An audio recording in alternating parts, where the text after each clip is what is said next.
ဒုတိယခွဲစိတ်မှုအောင်မြင်ပြီးကမ္ဘာ့ဖလားအိမ်မက်ပြန်လည်ရှင်သန်လာတဲ့နေ့မှာ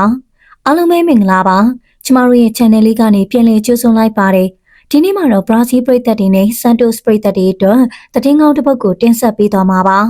အဲဒါကတော့ Santos တင်ကိုတမ်းမစင်ရအောင်ပါဝင်ကူညီပေးခဲ့တဲ့ဘရာဇီးကျယ်ပွင့်နေမှာဟာသူ့ရဲ့ဒုတိယခွဲစိတ်မှုကိုအောင်မြင်စွာပြုလုပ်နိုင်ခဲ့ပြီဖြစ်ပါတယ်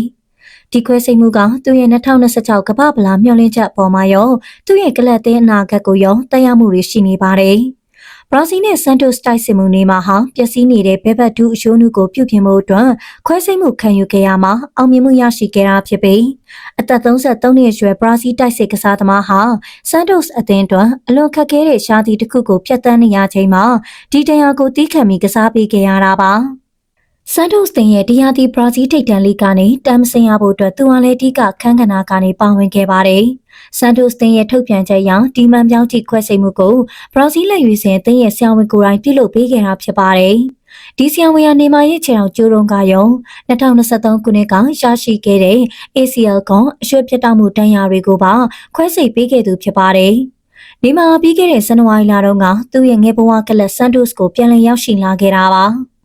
Sorry Club El Hali မှာလည်း18လကြာကစားခဲ့ပြီးမြဒဏ်ရာပြဿနာတွေကြောင့်9ပွဲသာပါဝင်ခွင့်ရခဲ့ပြီးနောက်ပြန်လာခဲ့တာဖြစ်ပါတယ်။ဒီဟာဒီဆန်တိုစ်သင်းတွင်သူ့ရဲ့ပေးဆက်မှုကလည်းတကယ်ကိုကြီးမားပါတယ်။ဒုတိယကြုံနေရတဲ့ကြားကနေအသင်းအတွက်တီးခံကစားပေးသွားခဲ့ပြီးရာသီကုန်ကန်ဒီနောက်ဆုံး၄ပွဲမှာ9ဂိုးအထိသွင်းယူပေးရင်အသင်းကိုတန်းဆင်းဆောင်ကနေရှုံးထွက်နိုင်အောင်ကူညီပေးခဲ့တာဖြစ်ပါတယ်။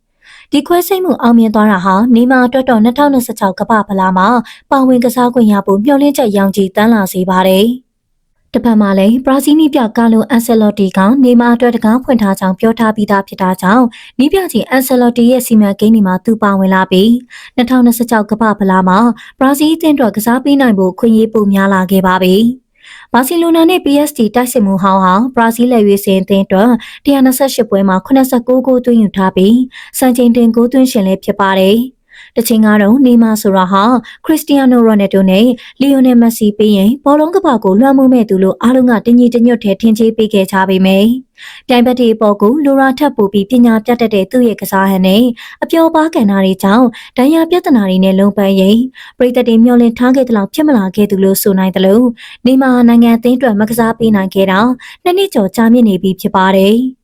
လက်ရှိမှာတော့နေမာရဲ့ဆန်တိုစ်နဲ့စာချုပ်ဟာဒီနေ့မှာကုန်ဆုံးသွားတော့မှာဖြစ်ပေမယ့်စာချုပ်သစ်အတွက်ဆွေးနွေးမှုတွေပြုလုပ်နေတယ်လို့သိရပါတယ်။ဒီတော့ပြည်သက်ကြီးရောနေမာ2026ကမ္ဘာ့ဖလားမှာဘရာဇီးဂျာစီနဲ့ပြန်မြင်ချင်ပါလား။ဒဏ်ရာကနေပြန်လာတဲ့ဒီချိန်မှာရောအရှင်းကားလို့ကောင်းဆုံးပြန်လဲတောက်ပပြနိုင်မလား။ဒါမှမဟုတ်ဒဏ်ရာတွေနဲ့ပဲဆက်ပြီးလုံးပန်းသွားရနိုင်လား။သင်တို့ရဲ့ထင်မြင်ချက်တွေကိုလည်း comment မှာရေးသားမျှဝေပေးသွားကြပါအောင်ရှင်။အဆုံးထိကြည့်ရှုပေးခဲ့ကြတဲ့အတွက်ကျေးဇူးတင်ပါတယ်။